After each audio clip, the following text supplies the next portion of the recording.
አምላካችን ለኢየሱስ ይሁን። ክብር ለኢየሱስ ይሁን።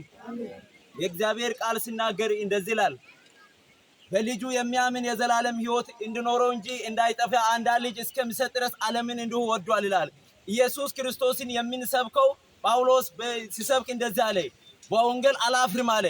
አስቀድሞ ለአይሁድ ደግሞ ለግሪክ ለሚያምኑ ሁሉ የእግዚአብሔር ኃይል ለማዳን ነው ብሎ እንዳወጀ እንደተናገረ በጨለማ ያሉት ወደሚደነቅ ብርሃን እንዲወጣ የእግዚአብሔር አንድያ ልጅን ተቀብሎ ከዓለም ጥፋት ከዘላለማዊ ፍርድ ወደ ዘላለማዊ ሕይወት ከዘላለማዊ ጥፋት ወደ ዘላለማዊ ፍርድ ከዘላለማዊ ፍርድ ወደ ዘላለማዊ ሕይወት እንዲመጡ ወገኖቼ እንፈልጋለን። በዚህ ሰዓት በራእይ ላይ እንደምናገረው እነሆ በደጄ ቆሜ አንኳኳለሁ፣ ማንም ድምፄን ቢሰማ ወደ እርሱ ይገባለሁ፣ ከእርሱም ጋር እራት ይበላል ይላል።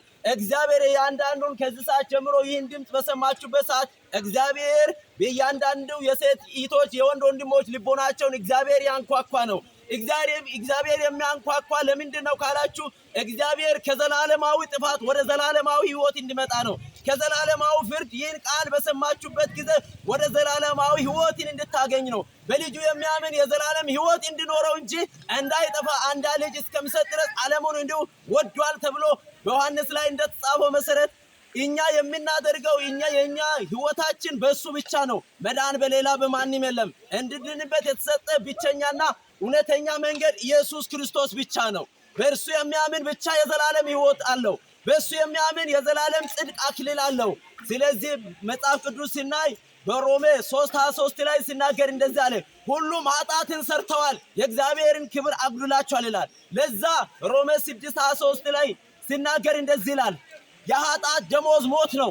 የኃጢአት ደሞዝ ሞት ከሆነ በአንደኛ ዮሐንስ መልእክት ምዕራፍ 1 ከቁጥር 7 ላይ ከእንደዚህ ሞት ኢየሱስ ክርስቶስ ሞቶ ሞትን ድል ነስቶ እኛን ከአብ ጋር ሊያስታርቅ የጥሉን ግድግዳ አፍርሶ ከአብ ጋር ሊያስታርቅ አንድ ልጅ ልኳል። በዚህ ዓለም በየትኛው ግራ በመጋባት ውስጥ በየትኛው ሁኔታ ላሉት በዚህ ሰዓት አንድ የምስራች ቃሉ አዋጅላለሁ፣ ኢየሱስ ክርስቶስ ያድናል።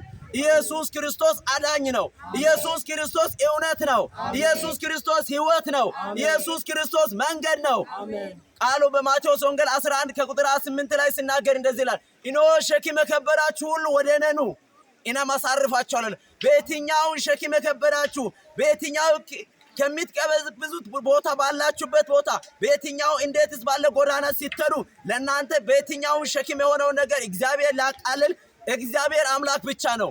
ስለዚህ እግዚአብሔር ከሸክማችን ከኛ ሊያወርድ እግዚአብሔር ተዘጋጅቷል። ስለዚህ እግዚአብሔር ሁሉ ጊዜ እስከ መንግስቱ መምጫ ድረስ